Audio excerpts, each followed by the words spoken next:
On September 1st, 1858, France launched attacks on the coast of Vietnam. Hypothetically, they planned to conquer land and develop their economy, but history books often leave out the human toll. This video will look at this period through a different perspective, that of the Vietnamese citizens themselves.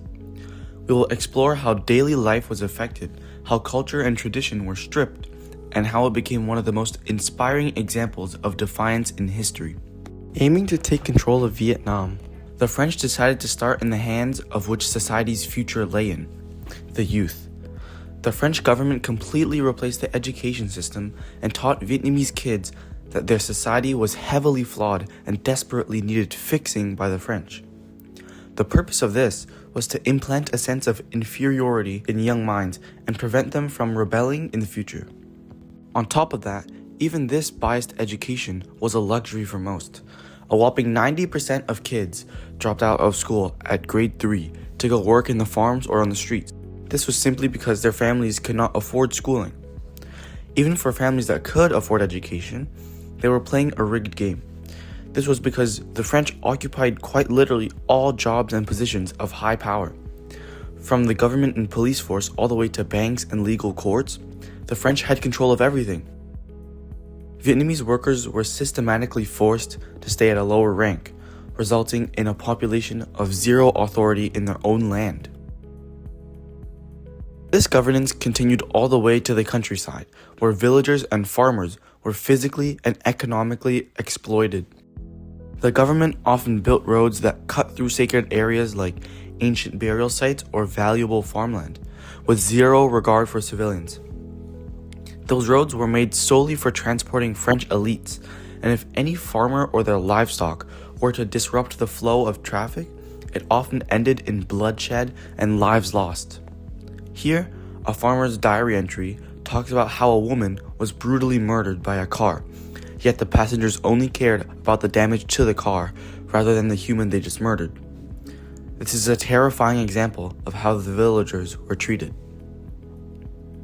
Moving on to the economic effects on the Vietnamese citizens, the French placed extreme monopolies on products like salt, alcohol, and opium, which squeezed the citizens dry of their money. Local production was strictly illegal, and citizens were forced to buy heavily price-inflated, unfamiliar, French-produced versions instead. The Vietnamese complained that it didn't taste traditional, and companies continued to inflate their prices.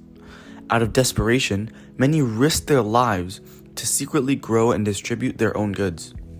Accordingly, French officers were granted authorization to barge into any home at any time to search for illegal contraband, which often ended with total destruction and ruthless violence, despite the findings. After all this, citizens felt deeply out of place. They had just been stripped of their homes, cultures, and rights, and some even claimed we felt like foreigners in our own land. Farmers said that trees even received more attention and care than themselves. But the Vietnamese refused to submit.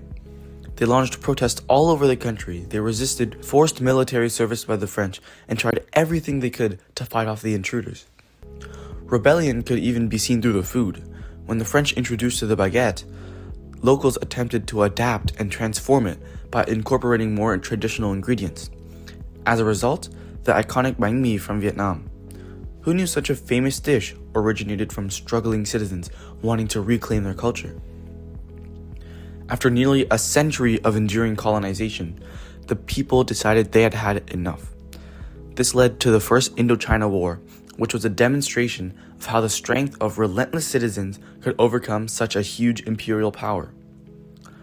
In the historic final battle of Dien Bien Phu, the Viet Minh achieved the impossible by surrounding and completely defeating the French. It was an inspiring victory and officially marked the end of French colonial rule in Vietnam. At the end of the day, the French didn't plan to just conquer territory or extract wealth. They attempted to wipe a nation clean of their true identities and completely transform them.